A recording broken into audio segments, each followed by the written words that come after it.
माटीपुर गांव में दीनदयाल नाम का एक किसान रहता था। उसके दो बेटे थे, चमन और मदन। वैसे तो ये दोनों किसान सगे भाई थे, पर दोनों का स्वभाव अलग अलग था। चमन बहुत ज्यादा खर्चीला था, तो वहीं मदन बहुत कंजूस था। आज से 10 साल पहले दोनों की संपत्ति बराबर थी। ज्यादा खर्चीला होने की वजह से चमन गरीब हो गया था और मदन के पास पैसे तो थे, पर कंजूस होने की वजह से वो भी एक साधारण जीवन जी रहा था। अरे भाग्यवान, अपने दोनों बच्चों को मैंने अपनी सारी संपत्ति आधी आधी बांट दी थी, पर आज चमन के पास कुछ भी नहीं है। दिहाड़ी मजदूरी करके जीवन जी रहा है और मदन के पास सब होते हुए भी साधारण जीवन जी रहा है। अब कर भी क्या सकते हैं, अपनी अपनी किस्मत है दोनों की। किस्मत में जो लिखा है वो तो होकर ही रहेगा। पर लीलावती, दोनों अगर ऐसे ही रहेंगे तो उनके परिवार का क्या होगा? आप चिंता मत कीजिए, भगवान सब ठीक करेगा। देखो, मेरे पास इतने पैसे नहीं हैं कि तुमको हर महीने साड़ी दिलवाता चलूं।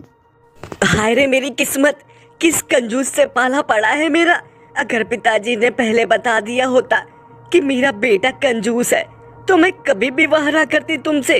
हाँ, तो जाओ, चली जाओ मायके अपने। आए दिन दीनदयाल अपने बच्चों के घर में कलेश देखकर बहुत दुखी रहता था। अरे, अब तो खाने पीने पे भी रोक लगाती है मेरी पत्नी कांता। ठीक है, मानता हूँ कि मेरे पास पैसे नहीं है, तो क्या हुआ? इसका मतलब ये तो नहीं कि अब खाऊं पीऊं भी ना।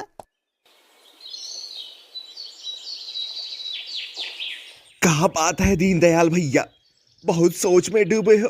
कौनो बात है का?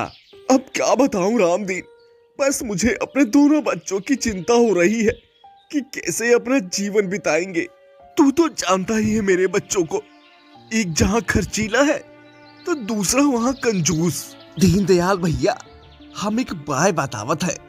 अपने पास वाले बगीचे में एक साधु आए हैं। सुना है बहुत तपस्वी हैं। यूं कह लो कि ज्ञान का भंडार है वो, पूरे ज्ञान का भंडार। तुम उनसे ही जाकर मिलो, क्या पता कोई समाधान निकल जाए। अगर ऐसा है तो मैं आज ही जाकर मिलूंगा उस महात्मा से। हाँ, बिल्कुल जाओ दीनदयाल भैया, तुम्हारा काम समझो हो ही जाएगा।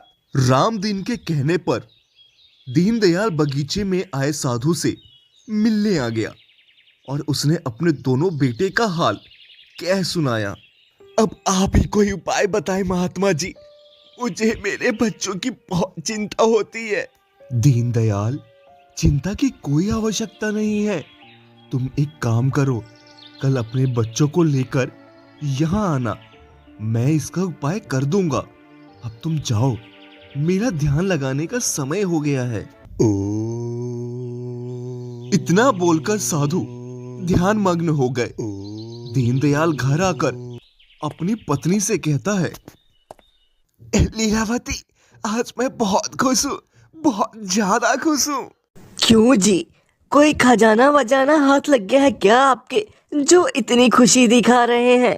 ऐसा ही समझ ले लीलावती, ऐसा ही समझ। अब लगता है अपने बच्चों का भविष्य ठीक हो जाएगा। फिर दीनदयाल ने साधु से हुई बात का सारा हाल अपनी पत्नी लीलावती से कह सुनाया। ये तो बहुत अच्छी बात है। कल दोनों निकम्मों को लेकर जाइए आप। भगवान करे इनकी बुद्धि सुधर जाए। अगले दिन दीनदयाल अपने दोनों बच्चों के साथ बगीचे में साधु के पास आ जाता है।